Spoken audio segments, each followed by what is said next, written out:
el buen día a los que se están uniendo. Veo que hay muchos que están llegando bendiciéndolos y diciéndoles gloria a Dios porque nos acompañan en esta hora.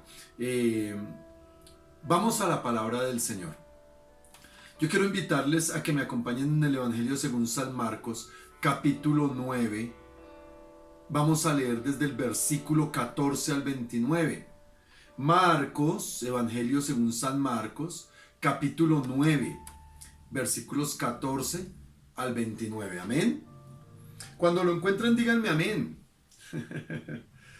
Vamos todos. Y si está con su familia, si está con alguien, compartan la lectura de la palabra. Tengan la Biblia a la mano.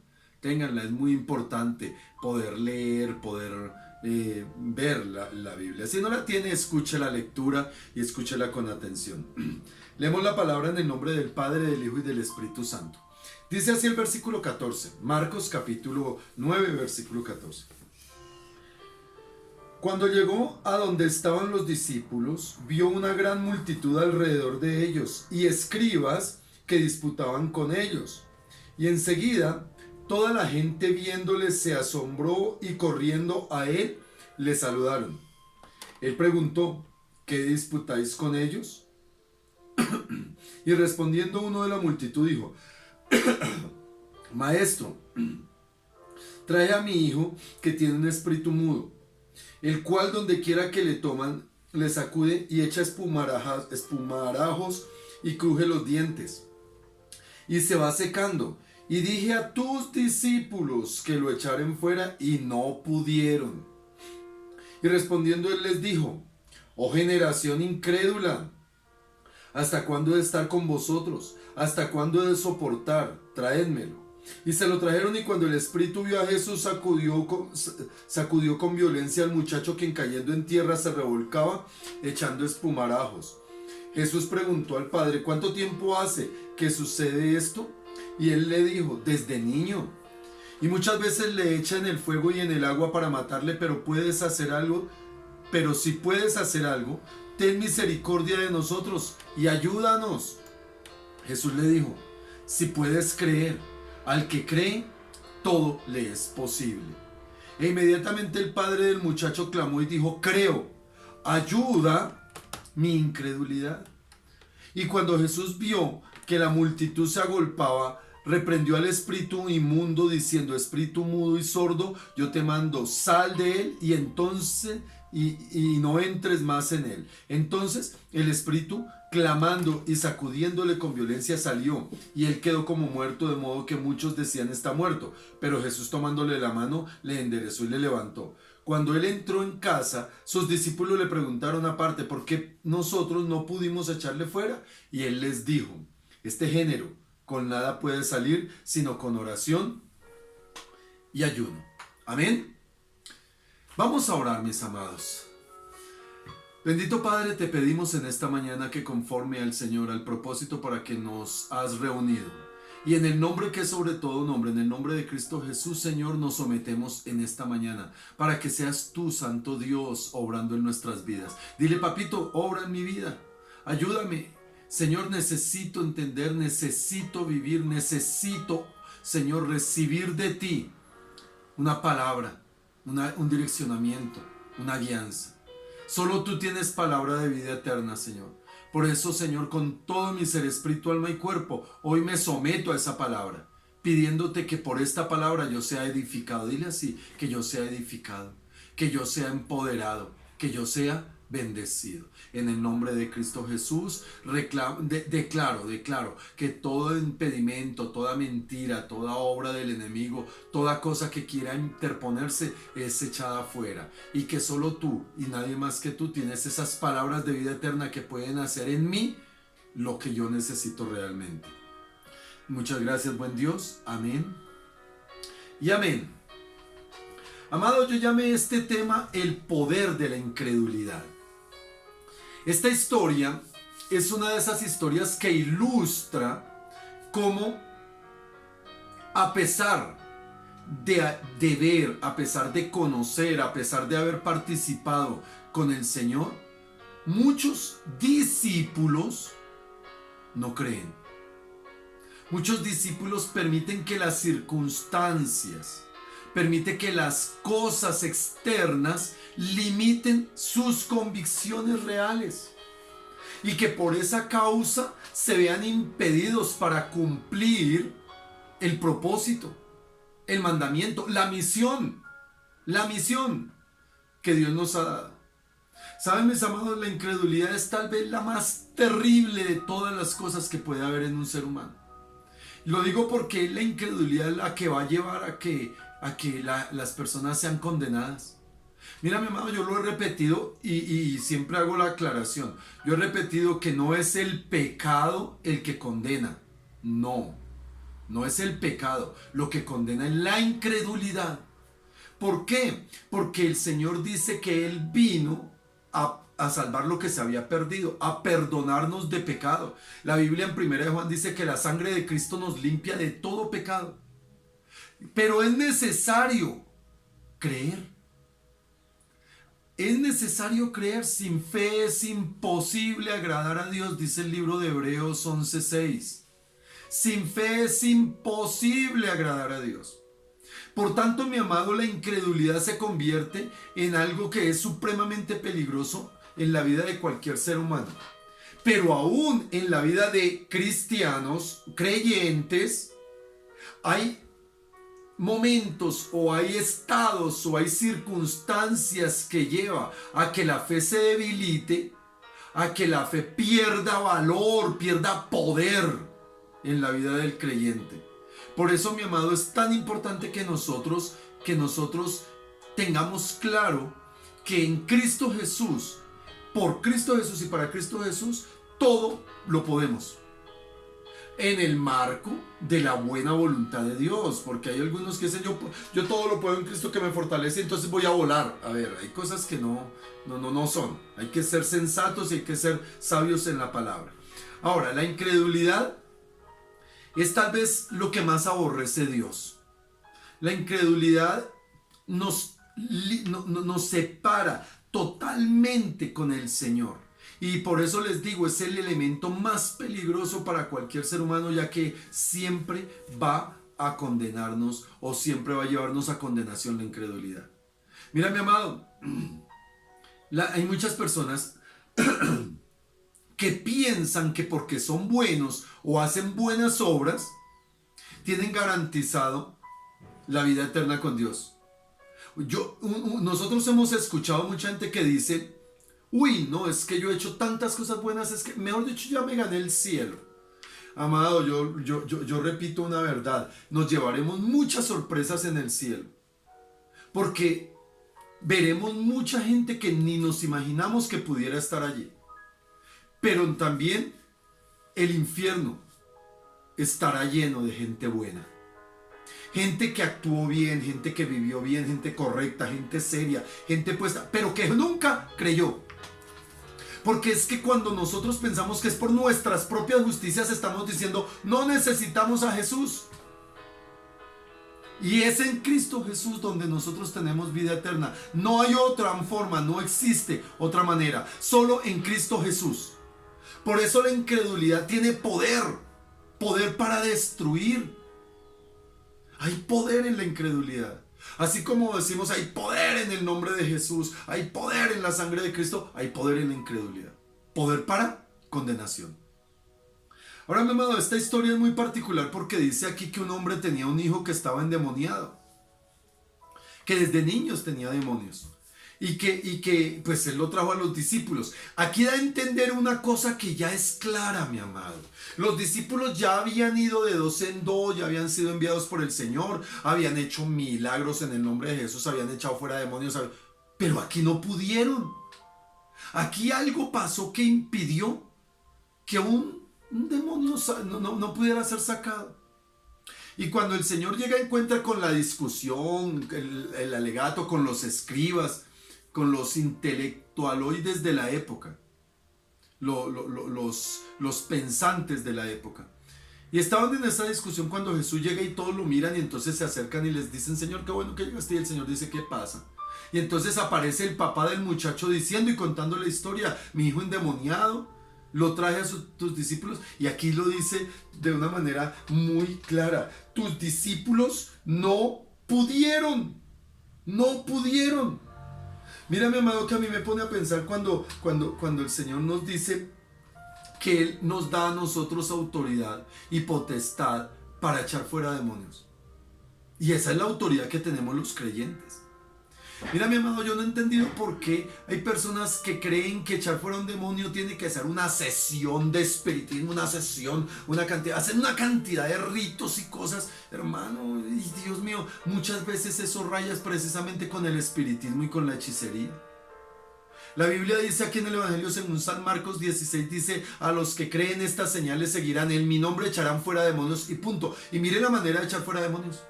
Aquí no hubo una sesión, aquí no hubo que preparar el ambiente, aquí simplemente se ordenó, se dio una palabra y el demonio salió. Por eso, mi amado, nosotros somos unos convencidos absolutos que no tenemos que enfrentarnos en una batalla con el enemigo. Nuestra batalla no es con Satanás. Métanse esto en la cabeza: nuestra batalla es una batalla de la fe. Que Satanás ataca nuestra fe es diferente, pero para eso tenemos el escudo de la fe, dice la palabra, con la que vamos a resistir los dardos del enemigo. Por eso, mi amado, dice aquí: no pudieron. Obviamente, pues uno tiene que comprender que todavía no había sido derramado el Espíritu Santo para que se revelara como hoy día en nosotros esas verdades de la palabra. Pero ellos ya tenían a Jesús, tenían el testimonio, tenían la autoridad, porque el Señor ya les había dado autoridad. Pero ellos, en sus dudas, dijeron: ¿será que este sí? ¿Será que este es el momento? Ay, ¿será que hoy sí puedo? Y mira, mi amado, esta es una condición en la que muchos a veces caemos, que porque nuestras circunstancias nos oprimen, nuestras circunstancias nos llevan a tener ciertos momentos de desánimos, creemos que ya entonces hoy no podemos. Nosotros no podemos medirnos por nuestras circunstancias o por nuestro ánimo. Debemos medirnos es por lo que creemos. Y yo por eso siempre he repetido, mi amado, no sé por qué para mí se me hace tan fácil entender las cosas del Señor. Yo no me doy el lujo de complicar nada del Señor. A mí el Señor me dice que el Espíritu que mora en mí, que más poderoso es el que está en mí, que el que está en el mundo. No está diciendo más poderoso soy yo, sino el que está en mí. Y que Él y yo ahí hay poderes, somos mayoría. Y yo puedo tener el ánimo que tenga y el desánimo que tenga, o puedo el problema que tenga o la bendición que tenga, no importa. Yo no estoy confiando en mí, confío en el que está en mí. Y eso es lo que me lleva a mí a saber de que yo soy una persona de fe. Yo no me pongo a medir que si esto es más o esto es menos, que si así o así, que si esto tiene un modelo o no tiene. No, yo no le paro bolas a eso. Yo solo sé que Cristo me salvó, me redimió y su Espíritu mora en mí, y que todo para Dios es posible. Para lo que es imposible para el hombre, para Dios es posible. Entonces, mi amado, sobre ese principio tenemos que mirar por qué la incredulidad es tan terrible. Mira, mi amado, que el Señor aborrece tanto que en el versículo 19 le dice: generación incrédula. Perdón, sí, estoy bien. Dice: respondiendo les dijo: oh generación incrédula. En la versión, en Mateo 17:17 también dice: generación incrédula y perversa. Es la misma historia, pero en Mateo 17 el Señor les dice: generación incrédula y perversa. ¿Saben que para Dios la incredulidad es perversión? La incredulidad es perversión. La incredulidad es una cosa terrible que destruye la relación, que destruye la comunión con Dios. Por eso es tan perversa para el Señor. Ahora, nosotros tenemos que entender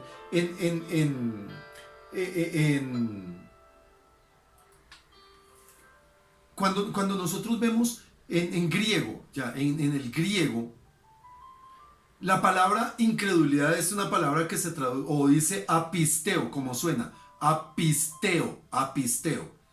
Y tiene dos sentidos. Y mira, mi amado, esto me sorprende muchísimo porque tal vez aquí podemos entender parte de lo que nos pasa a nosotros los cristianos muchas veces.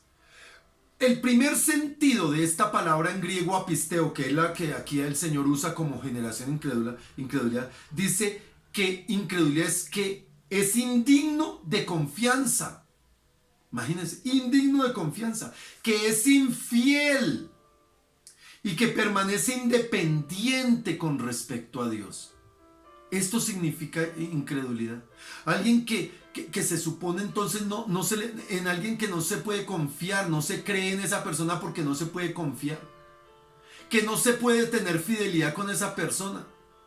Y que me independizo de esa persona. Estamos hablando con Dios en relación a Dios. Y cuando se es incrédulo estamos diciendo, Señor, tú no eres digno de confianza. Tú no eres digno de fidelidad. Tú no eres digno de que yo esté contigo, sino yo me hago independiente de ti. Eso es incredulidad. Y esa fue la incredulidad que tenían los discípulos. Imagínense los discípulos. Los que estaban viendo decían, no, todavía no, todavía no tenemos la suficiente confianza para creer que esto sea cierto. Y hay cristianos que todavía han vivido años en el Evangelio, han visto la gloria de Dios, han permanecido con el Señor y todavía no confían, todavía no son fieles al Dios que los salvó. No son fieles, hermano. Que viven independientes, todavía viven absolutamente independientes, todavía quieren vivir en sus fuerzas, a su manera, en su estilo de vida.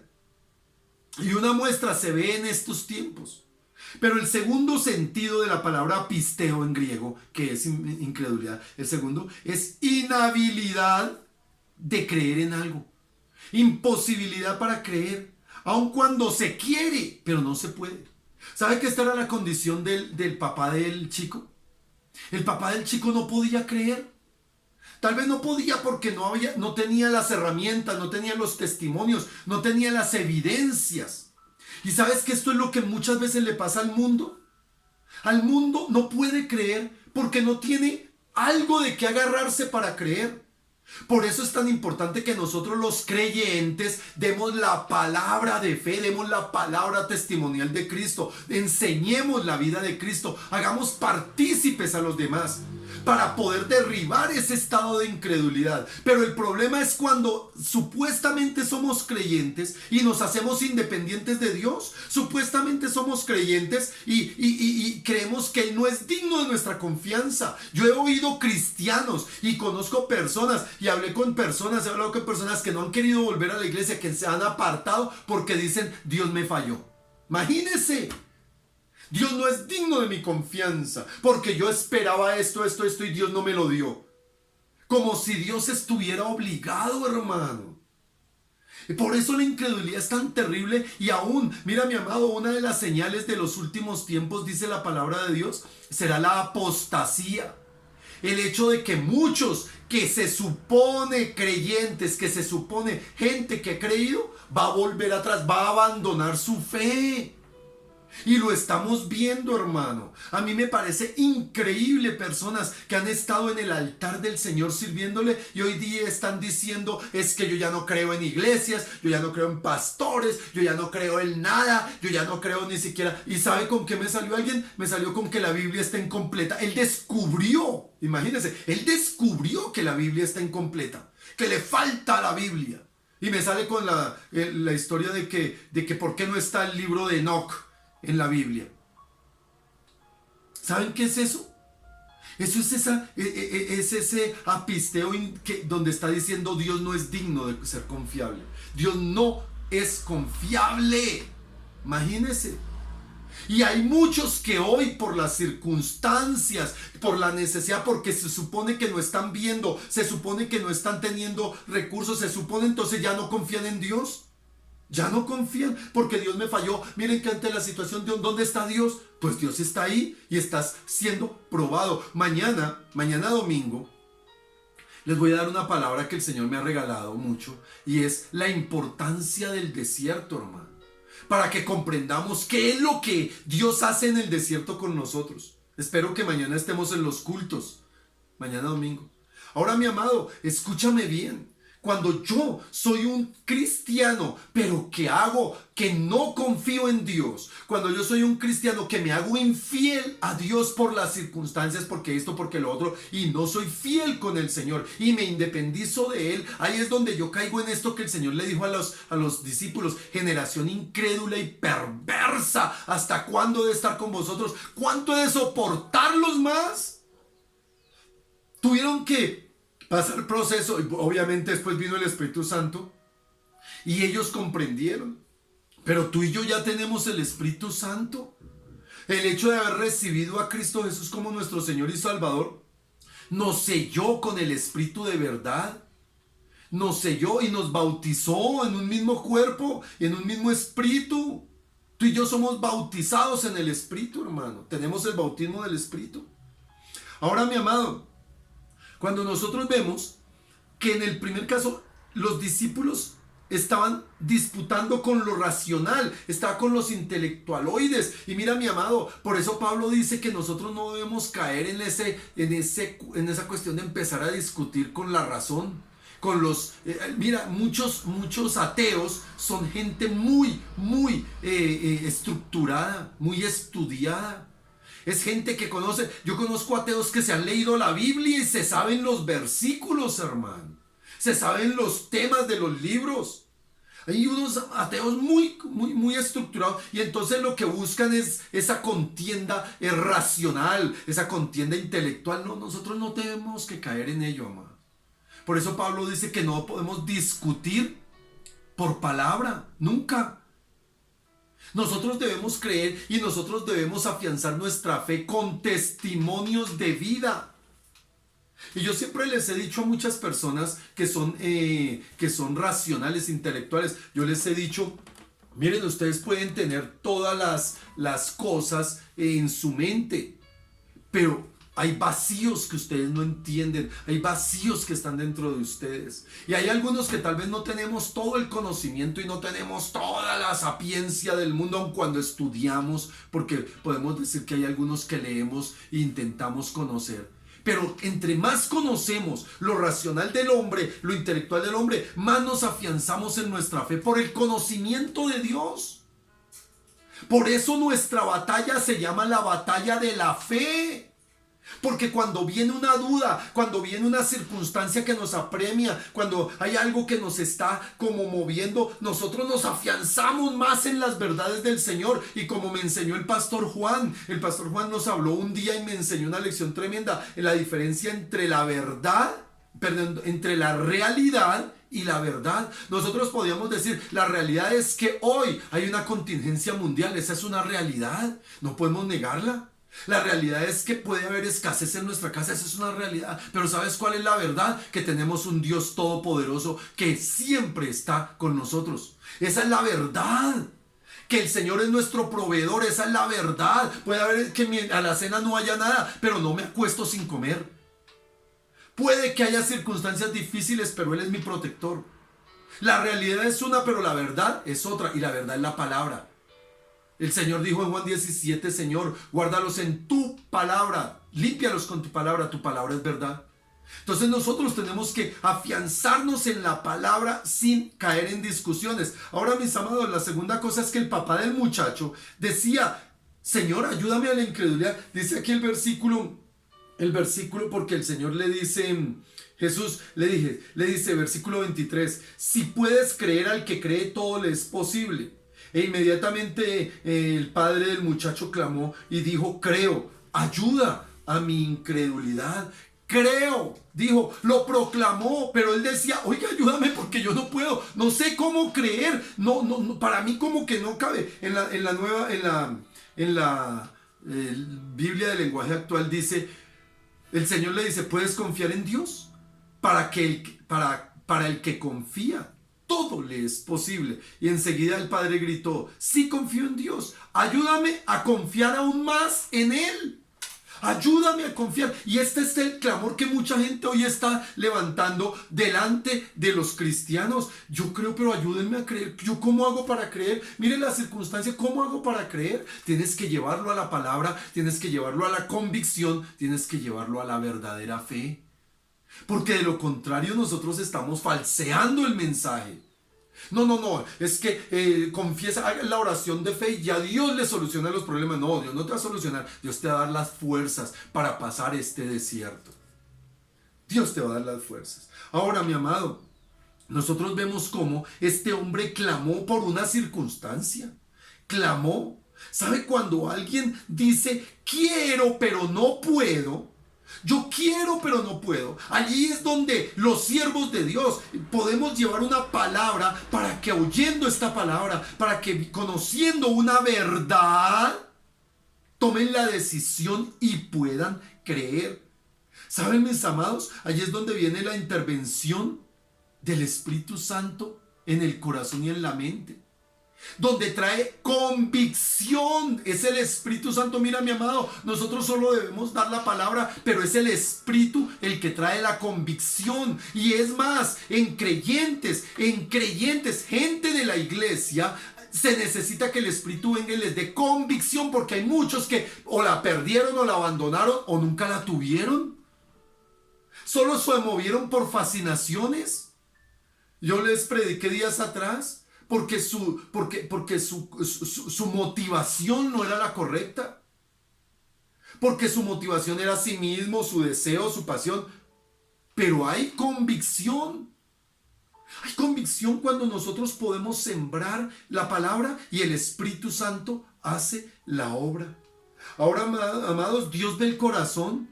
Dios ve el deseo, Dios ve el anhelo. Dios conoce la necesidad, pero está buscando corazones. Por eso, mi amado, yo siempre he dicho, a Dios no le importa nuestra necesidad, a Dios le importa nuestro corazón. Y si tiene que mantenernos en una necesidad extrema, nos mantendrá hasta que conquiste nuestro corazón. Pero Él no lo conquistará a la fuerza, Él lo conquistará con la verdad y con su amor. Con la verdad y con su amor. Así es como obra el Señor. Ahora, mi amado, la incredulidad se contagia, mi amado. La incredulidad se contagia. Yo me pongo a pensar que la incredulidad es parecida al COVID-19. Hay quienes se acercan a gente incrédula y ¡pin! Que han contagiado de incredulidad, hermano. Y el antídoto a la incredulidad somos los cristianos con la fe. Somos los cristianos con la palabra. Somos los cristianos con el poder. Por eso el Señor llega y dice en Hechos de los Apóstoles capítulo 1 versículo 8: y cuando venga sobre vosotros el Espíritu Santo recibiréis poder. ¿Para qué? Para hablar, para testificar. Y llevaréis esa palabra a todas las naciones.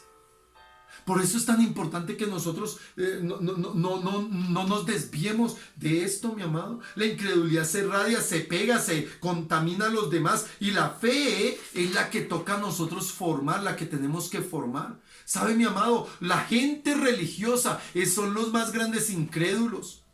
La gente religiosa. La gente que se vuelve o legalista o es libertina o que está pegada a un ídolo. Esa gente, hermano, tiene una incredulidad absoluta. No confía en Dios, confía en sus obras, confía en sus hechos. ¿Saben? Pero los que confían, o también solo los que confían en su intelecto, mi amado. Los que confían en su intelecto, en sus capacidades, es gente que dice: a mí Dios no me sirve. A mí Dios no lo necesito. Bueno, las consecuencias vendrán. La cuestión es que el Señor les dice a sus discípulos: esta generación, y se refería a la generación de la incredulidad, esta generación solo sale con oración y ayuno. Solo sale con conocimiento, solo sale con relación con Dios. Y por eso nosotros somos llamados en este tiempo estrechar nuestra relación con Dios. Yo espero tú estés teniendo tu vida de oración, tu vida de comunión, tu vida de palabra, aprovechando estos tiempos de desierto, mañana lo hablaremos, de desierto, para recibir revelación. Mis amados, yo solo les pido, no seamos de esa generación incrédula y perversa.